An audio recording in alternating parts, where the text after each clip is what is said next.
Hi friends. இதோ இந்த தூண்கிட்ட நின்று பார்த்தீங்கன்னா 4 கோபுரமும் தெரியும். ஒன்றா கோபுரம் தெரியுதா? நெக்ஸ்ட் அங்கே ஒரு கோபுரம் தெரியுதா? அடுத்து இதோ ஒன்று தெரியுதா? அடுத்தது இதோ மொத்தம் 4 கோபுரமும் இங்கே நின்று பார்த்தீங்கன்னா தெரியும். போ வாரேன்.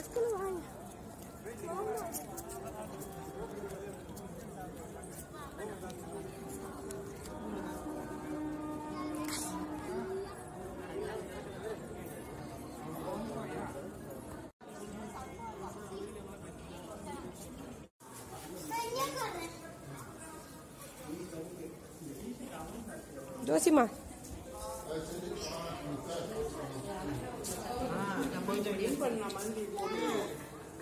மடக்கி எங்கள் அம்மாவுக்கு அடிவே கிடையாது.